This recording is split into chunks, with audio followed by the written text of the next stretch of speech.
électrifiée. La machine à vapeur, il est vrai, a fait d'importants progrès.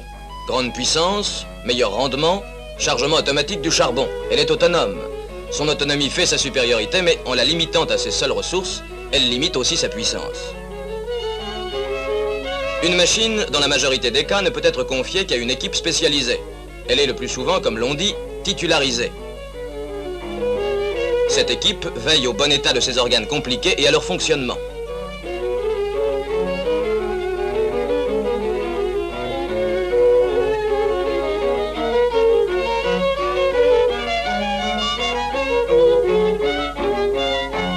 Pour partir, la machine doit avoir fait son plein d'eau. Son plein de charbon.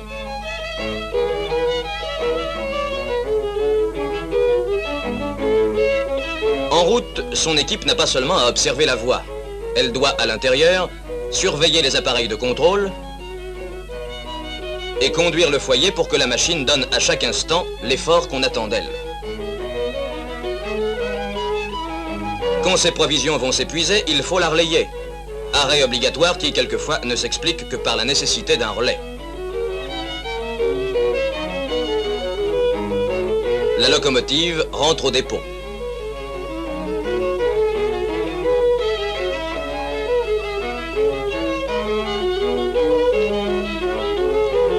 Le dépôt entraîne de gros frais. Installation coûteuse, main-d'œuvre assez nombreuse avec certains travaux pénibles. La locomotive électrique, toujours liée à l'usine qui l'alimente, peut lui demander les suppléments de puissance qu'il lui faut et qui, pratiquement, ne sont limités que par l'échauffement de ses organes. Elle est capable ainsi de coups de collier qui facilitent ses démarrages et lui permettent de maintenir la vitesse régulière aux endroits difficiles ou encore de regagner du temps perdu.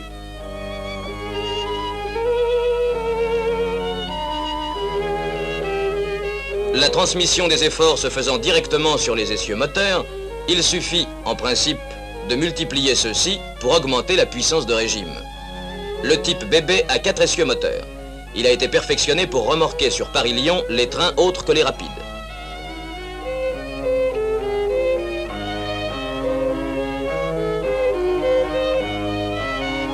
Pour les rapides, cette ligne utilise le type 2D2, également perfectionné, à 2 bogies porteurs encadrant 4 essieux moteurs. Sa puissance est de 5000 chevaux en régime unihoraire.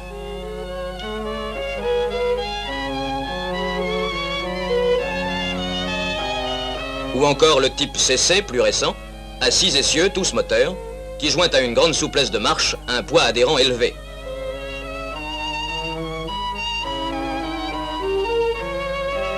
Avec ces puissantes machines, le plafond de vitesse passe de 120 à 140 km à l'heure.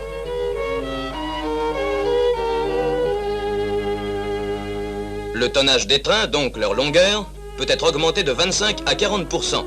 La capacité de la ligne s'en trouve accrue et l'on peut ainsi augmenter son débit. D'autre part, la locomotive électrique est plus simple que la machine à vapeur. Sa conduite n'exige pas d'équipe spéciale. Ses conducteurs, propres et nets, se relaient d'étape en étape sur la même machine. Enfin, elle ne connaît pas les servitudes de la machine à vapeur.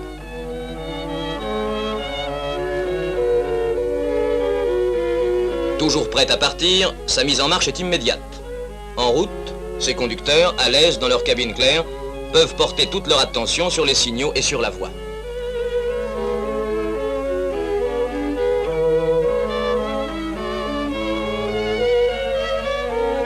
Pas de fumée qui incommode les voyageurs et salisse le matériel, d'où plus de confort et moins d'entretien.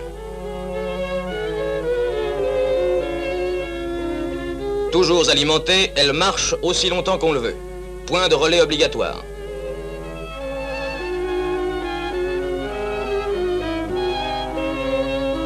Les dépôts disparaissent avec leurs installations coûteuses et leurs main-d'œuvre.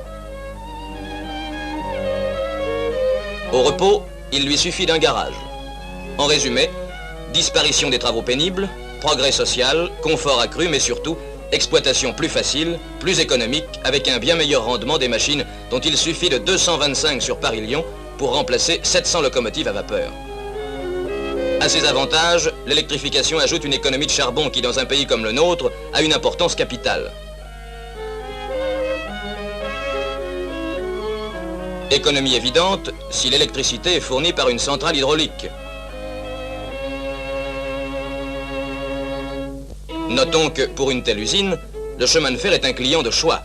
Il consomme 24 heures par jour, et notamment la nuit, où la centrale devrait laisser inutilement filer l'eau. Économie encore avec une centrale thermique. En fait, il faut voir le problème sous son aspect bien plus général de la meilleure utilisation de l'énergie nationale disponible.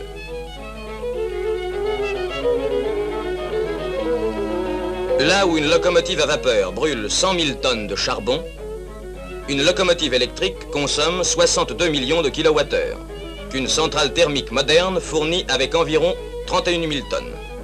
Elle libère donc 69 000 tonnes. Si elle s'alimente à une centrale hydraulique, c'est 100 000 tonnes qu'elle libère, et d'un charbon de haute qualité.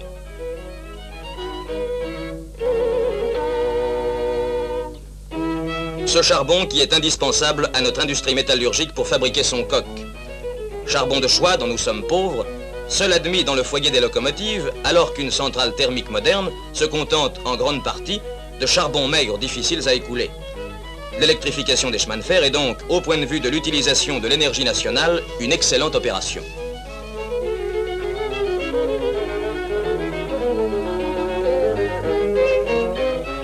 Mais il faut mettre en balance les charges financières très lourdes qu'elle impose et les économies d'exploitation. Des études très poussées et l'expérience ont montré qu'en équipant une ligne avec du courant continu à 1500 volts, l'opération est rentable dès que le trafic de la ligne en traction vapeur correspond à une consommation de 400 tonnes de charbon par kilomètre et par an. Le seuil de la rentabilité est donc nettement dépassé quand on atteint 1 millier de tonnes.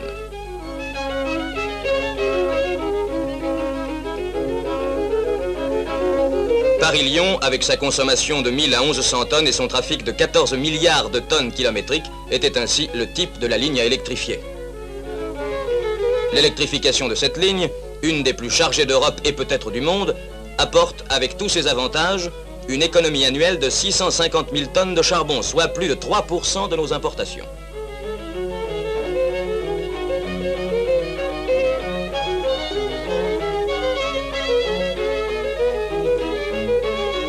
Trafic surtout de bout en bout sur ce tronçon de 512 km de la grande artère qui relie l'Angleterre et les pays du Nord au bassin de la Méditerranée et à ses au-delà.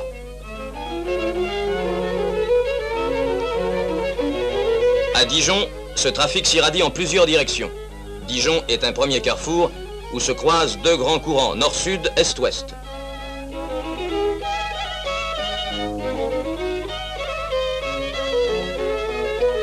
Lyon, qu'on a appelé la plaque tournante de la France, est un second carrefour où un autre courant est-ouest croise la grande artère nord-sud.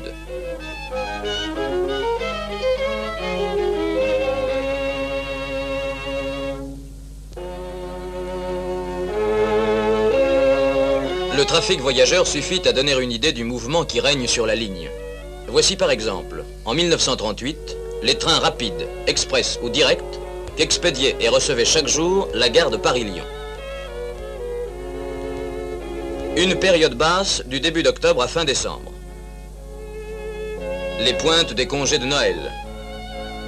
Un palier élevé en janvier, février, mars. Départ vers la Côte d'Azur et les sports d'hiver. La pointe de Pâques. Celle de la Pentecôte. Enfin, une période de grand trafic en juillet, août et septembre.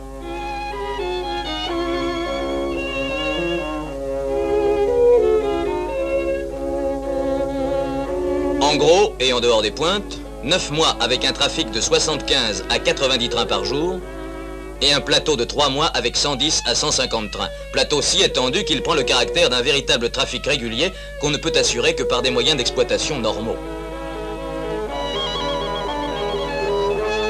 Disons en passant comment on a réussi à loger dans le graphique de circulation, sans gêner la marche des autres trains, tous les rapides qui effectuent de longs parcours sans arrêt.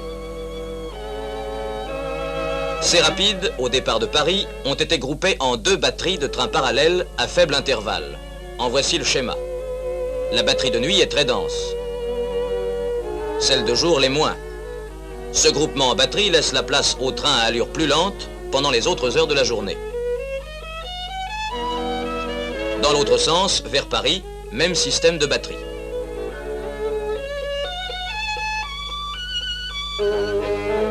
Les denrées périssables du Midi et de l'Afrique du Nord doivent être acheminées rapidement.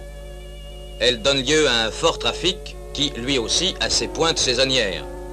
Les trains de messagerie qui l'assurent ont dû également être groupés en batterie.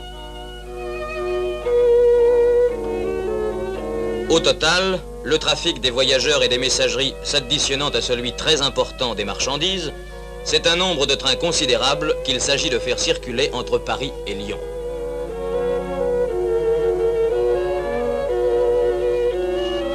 Avant d'aborder son électrification, parcourons la ligne. Elle est en général bien tracée, avec un profil favorable, sauf en un point difficile que nous allons voir.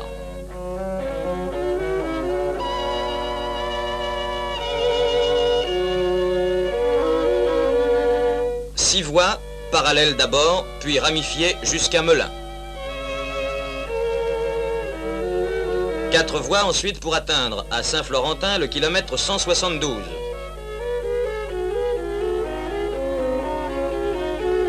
4 voies encore sur un tronçon de 32 km d'Elôme à Blaisy-Bas. Et un autre tronçon avant Lyon. C'est entre l'Elôme et Dijon que se trouvent les 58 km de parcours difficile quand on passe par des rampes atteignant 8 mm du bassin de la Seine à celui du Rhône ou inversement. À Blaisy, on atteint le point le plus haut. Cette rampe, qui a toujours préoccupé la traction, se trouve en quelque sorte aplanie avec la souplesse des machines électriques qui peuvent donner là un coup de collier.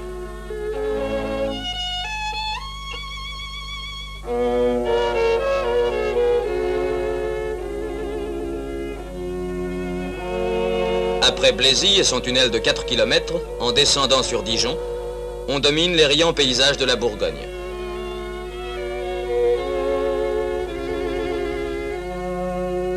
Mais avant de réaliser l'équipement électrique de la ligne, certains travaux préparatoires s'imposaient.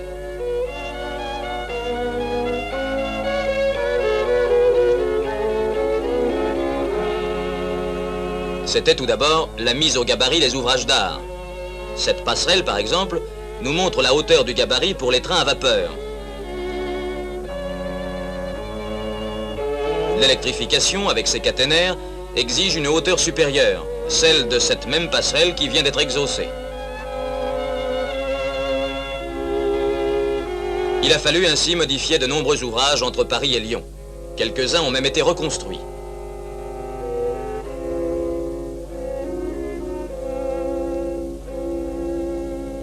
D'autres ont été surélevés.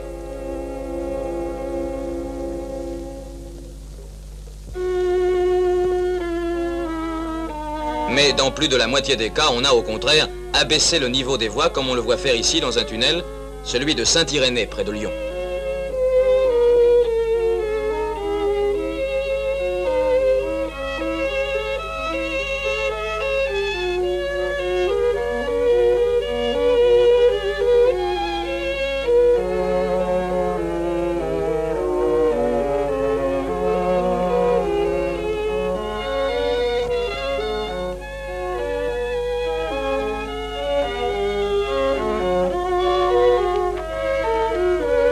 D'autre part, certains tunnels étaient humides. Il a fallu les étancher pour assurer le bon isolement des fils de contact.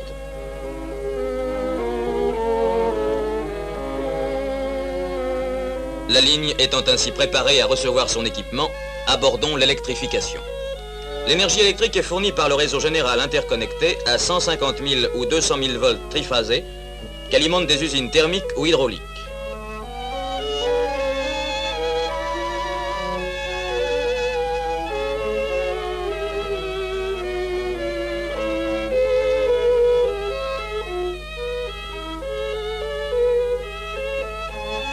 Le rôle de l'usine de Génissia est prépondérant. En prévision de l'électrification des lignes du Sud-Est, la SNCF a participé pour 25% à son financement et le quart de sa production prévue peut couvrir entièrement les besoins de Paris-Lyon, soit 400 millions de kWh par an.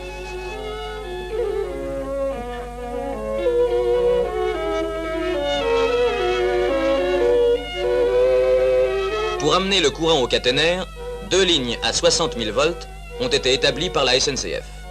Elles sont branchées sur les grands postes abaisseurs de tension du réseau général. Ces lignes, d'une longueur au total de 1100 km, cheminent non loin des voies ferrées. Elles sont montées sur pylônes indépendants et leurs consoles sont à pied déformable pour limiter les dégâts en cas de rupture ou de surcharge.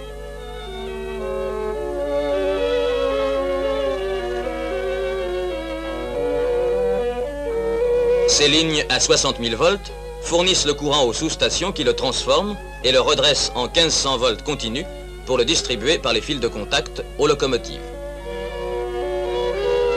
Dans ces sous-stations, 2 groupes d'organes essentiels.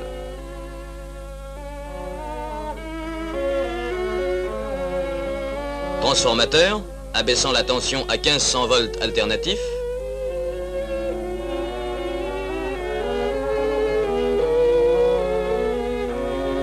Redresseur à vapeur de mercure, d'une puissance inusitée jusqu'alors de 4000 kW, fournissant le 1500 volts continu.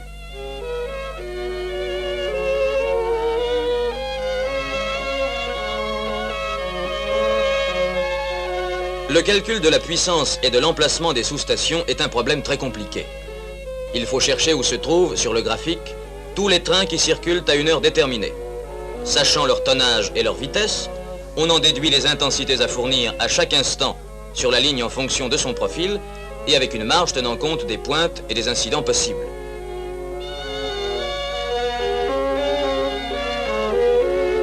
La solution économique a consisté en sous-stations réparties, sans groupe de réserve, mais assez rapprochées pour qu'une station défaillante soit suppléée par les sections encadrantes. Sous-station à un groupe de 4000 kW, tous les 8 km de Dijon à Lyon. Sous-station à 2 groupes, tous les 13 à 15 km de Paris à Dijon, avec cependant, pour certaines, un 3e groupe de réserve au point de parcours difficile ou chargé. Au total, 52 sous-stations.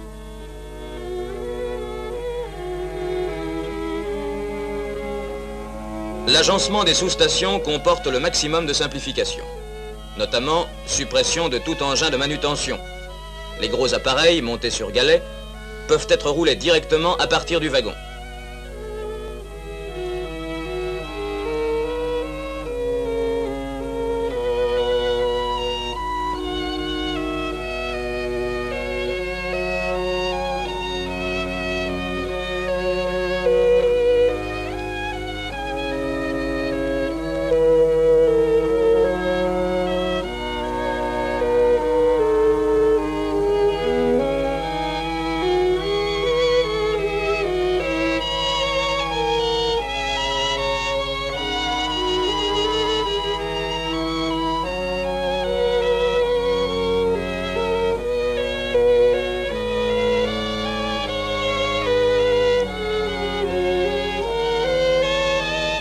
Les sous-stations ne demandent aucune surveillance locale, donc aucun personnel.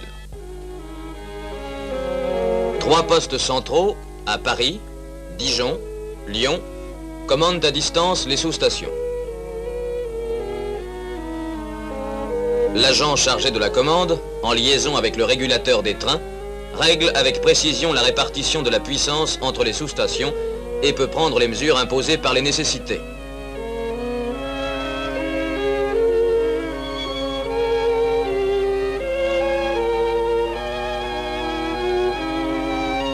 La pose des caténaires complète l'équipement électrique. Les caténaires sont à plus forte section que dans les électrifications précédentes, en raison du fort débit et de la vitesse.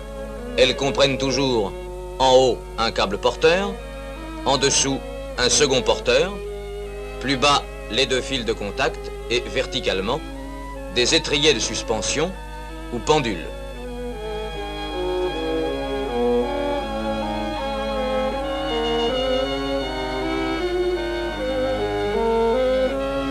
La section des caténaires est augmentée par l'emploi de câbles supplémentaires, ou feeders, dans les parties de la ligne où les locomotives consomment beaucoup de courant.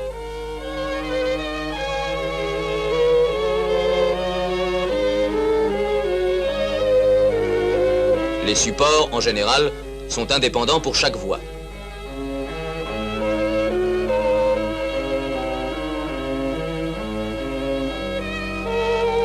Ce sont au contraire des portiques haubanés qu'on emploie dans les sections à 6 et 4 voies ou dans les gares. Et de place en place, des portiques mixtes pouvant supporter à la fois caténaires et signaux.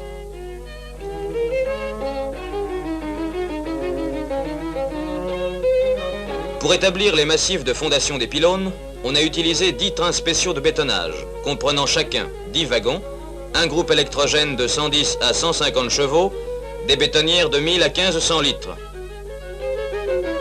Chaque train est capable de couler 40 mètres cubes de béton à l'heure.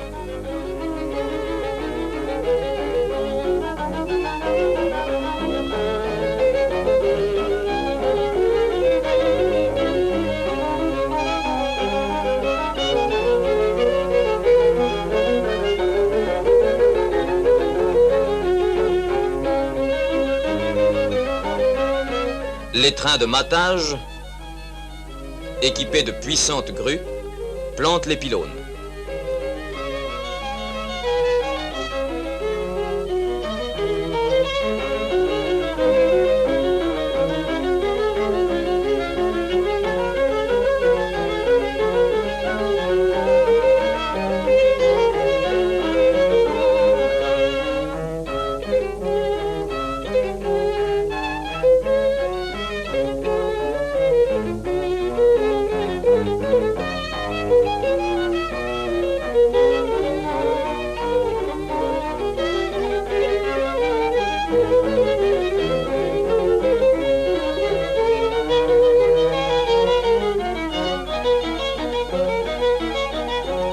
Les pylônes, une fois plantés, on règle très soigneusement leur aplomb.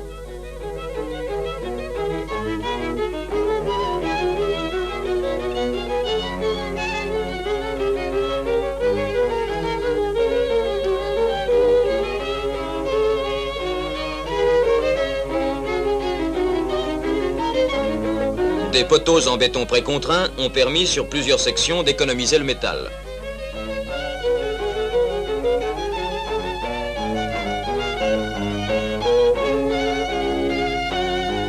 Les trains de matage mettent aussi en place les poutres des portiques mixtes.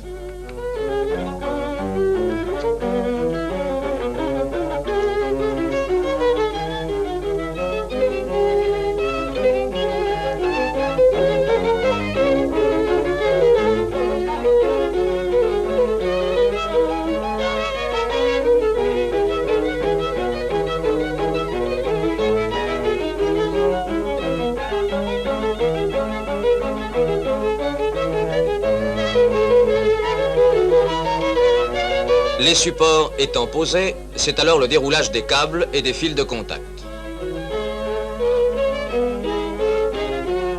Ici, ce sont des fils de contact qu'on déroule.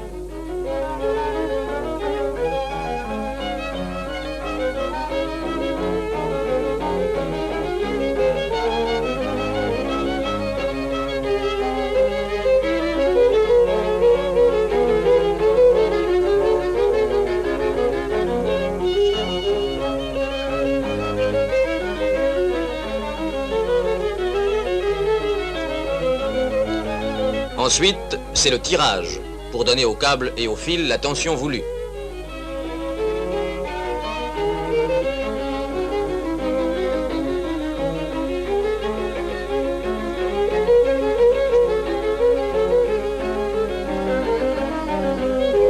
Puis, le pendulage.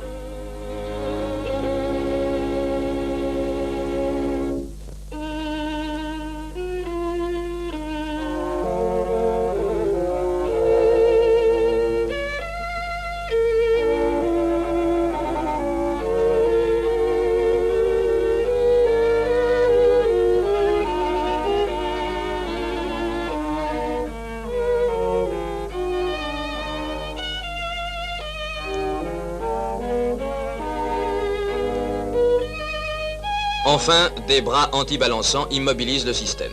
La ligne est électrifiée. Mais quand on électrifie une ligne de l'importance de Paris-Lyon, on se doit de tirer de cette opération toutes les économies d'exploitation que permet la traction électrique et d'aménager la ligne pour qu'elle puisse écouler le plus de trafic possible.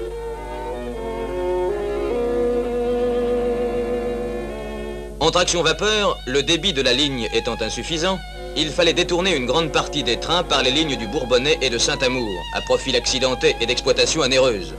La capacité accrue de la ligne Paris-Lyon en traction électrique permettait d'y reporter les trains autrefois détournés et aussi tous les trains de Savoie.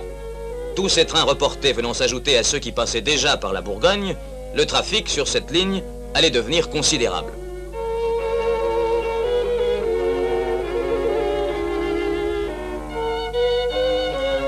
Mais pour répondre à ce trafic accru, il fallait tout d'abord améliorer les relations téléphoniques et les renforcer. Les lignes aériennes de télécommunication ont été enlevées. Il aurait fallu de toute façon les déplacer pour poser les supports des caténaires.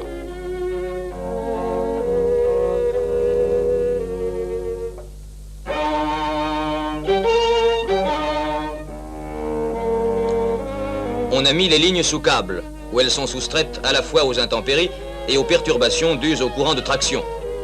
6 trains spéciaux ont déroulé les câbles dans les tranchées préparées pour les recevoir. L'amélioration des télécommunications et le besoin de circuits nouveaux, intéressant non seulement la traction électrique, mais aussi les PTT, l'opération a été faite à frais communs avec eux. Elle a conduit à poser 4 câbles. 2 câbles mixtes SNCF-PTT pour relations à grande distance, un câble PTT à moyenne distance, un câble SNCF desservant les installations de la ligne.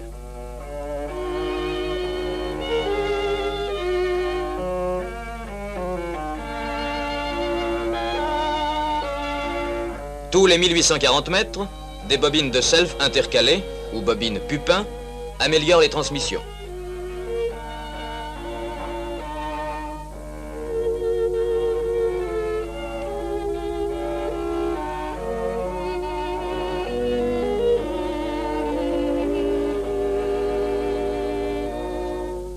Tous les 60 km, des stations de répéteurs remédient aux affaiblissements de courant.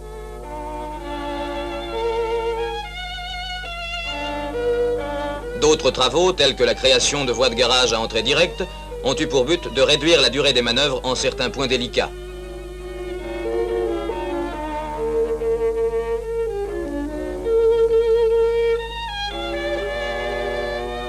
Dans le même ordre d'idées, on a construit des sauts de mouton supprimant les cisaillements, cela pour éviter les arrêts des trains aux bifurcations à l'entrée de certaines grandes gares.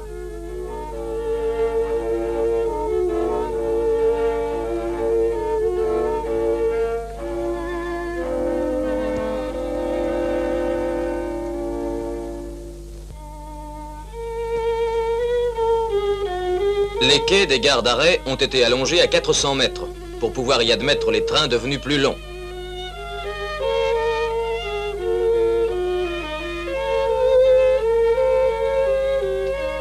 Pour la même raison, dans le cas des trains de marchandises, c'est à 800 mètres qu'on a porté la longueur des voies de garage et de triage.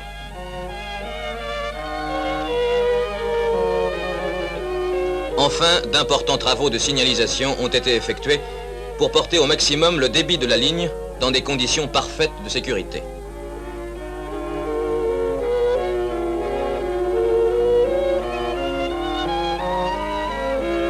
Ce sont installation partout du bloc automatique avec circuit de voie à courant alternatif, transformation de 245 km de voie double où ce bloc existait, mais où les circuits de voie étaient alimentés en courant continu, système incompatible avec le retour par les rails du courant de traction, continu lui aussi. Création du bloc automatique sur les 610 km de voie double qui étaient équipés en bloc manuel. Implantation de signaux modifiés en considération du débit et de la vitesse de 140 km.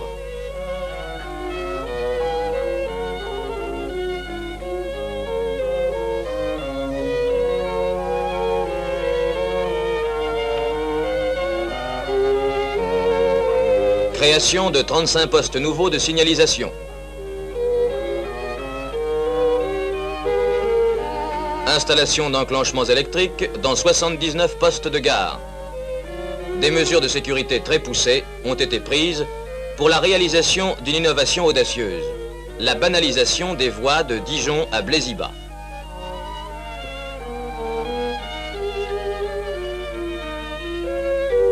La ligne, nous l'avons vu, offre un passage difficile. Mais alors que d'Elhomme à Blaisy, 4 voies contribuent à faciliter la circulation, celle-ci se complique dans le goulet de 26 km à 2 voies, où les trains montent par une rampe de 8 mm de Dijon à Blaisy-Bas.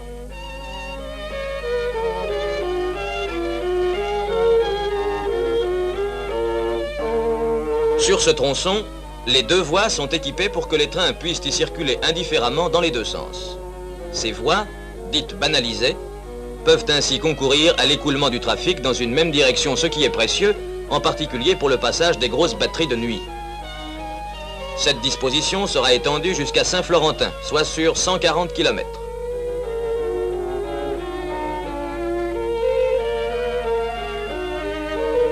C'est un poste central à Dijon qui règle à distance tous les mouvements sur ce tronçon.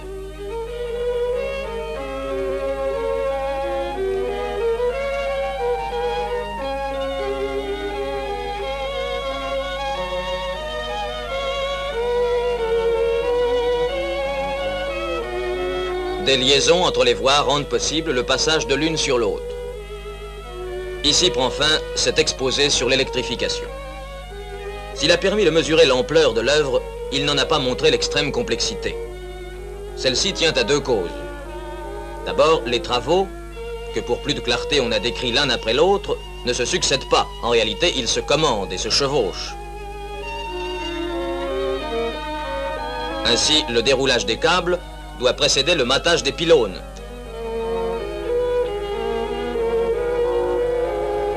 Les massifs de ceux-ci ont été coulés avant le passage des câbles. La mise en câble des lignes de télécommunication et la dépose des lignes aériennes précèdent le montage des pylônes.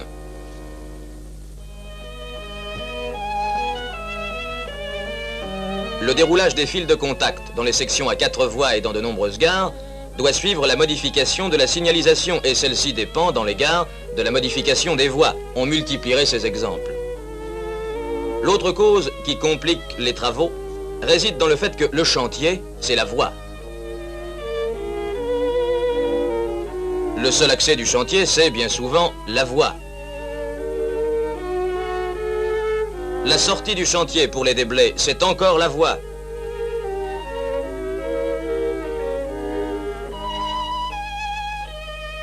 Or, l'impératif du chemin de fer est catégorique. Exploitation d'abord, travaux ensuite. Le passage des trains prévus à l'horaire, tracé sur le graphique, montre les périodes réduites où l'on peut disposer d'une voie. Celles encore plus réduites où 2 voies sont disponibles. Il faut donc aller vite et, pour cela, employer des moyens puissants, utilisés suivant un programme minutieusement étudié. Le déroulage d'un faisceau de 4 câbles se fait au rythme d'une longueur de 920 mètres en 33 minutes. Un train de bétonnage ne peut circuler que pendant 3 heures au plus par jour pour couler ses 80 mètres cubes de béton.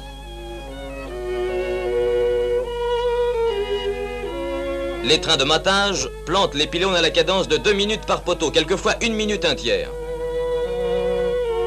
Pour les installations de sécurité, le plan est réglé à la minute. Là encore, on multiplierait les exemples. Tous ces travaux, on doit le dire, conçus par des ingénieurs français, ont été réalisés par des entreprises françaises avec du matériel français. Travaux d'électrification, travaux annexes qu'imposait une sage gestion. Tout le monde y a gagné. Le pays, avec une grosse économie de charbon et une meilleure utilisation de l'énergie électrique, les chemins de fer, avec une exploitation plus puissante, plus souple, plus régulière et une réduction considérable des dépenses, notamment de personnel et d'entretien. À tous ces avantages, qui font de l'électrification de Paris-Lyon une opération largement rentable, s'ajoute l'accélération de tous les transports de toute nature. En particulier, les voyageurs y trouvent, avec un confort accru, de grandes améliorations d'horaire. Avec l'équipement électrique jusqu'à Lyon et les trains les plus rapides, Marseille, qui était à 10 heures de Paris, n'en est plus qu'à 8 heures.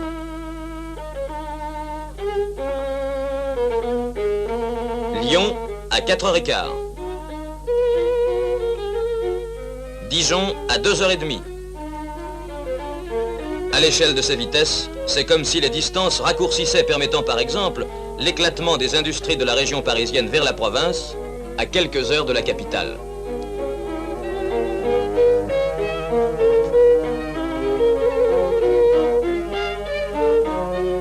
Avec Paris-Lyon, les lignes électrifiées en France atteignent 4200 km, soit 10% du réseau, mais 30% du trafic total de la SNCF. Comme les autres lignes françaises, Paris-Lyon a été électrifié en courant continu.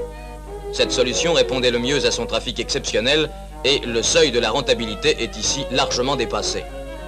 Mais pour étendre à des lignes moins chargées les bienfaits de l'électrification, qui procurent un meilleur service pour un moindre prix, il fallait rechercher une formule nouvelle, entraînant de moindres dépenses d'équipement. Dans ce but, la SNCF a pris l'initiative d'étudier l'emploi du courant alternatif industriel à 50 périodes. Ici, la locomotive reçoit des caténaires ce courant monophasé à 20 000 volts. Elle en abaisse la tension à sa valeur d'utilisation et, grâce au progrès récent de la construction électrique, les moteurs sont conçus pour fonctionner à la fréquence de 50 périodes.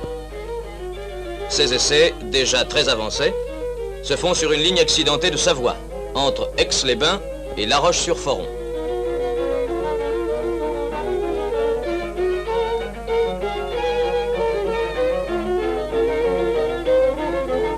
Plus n'est besoin de lignes d'alimentation spéciale au chemin de fer, ni de sous-stations. Quelques transformateurs espacés, branchés sur le réseau général là où ils coupent la voie ferrée, fournissent au caténaire le courant à 20 000 volts.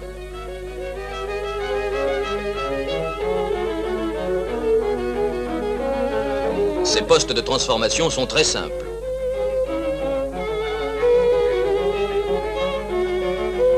Sous cette tension de 20 000 volts, les fils de contact sont de faible section et leur allègement entraîne celui de leur support. Au total, économie de moitié sur l'équipement de la ligne. Les premiers résultats, très satisfaisants, confirment que ce type d'électrification est à retenir pour les projets à venir.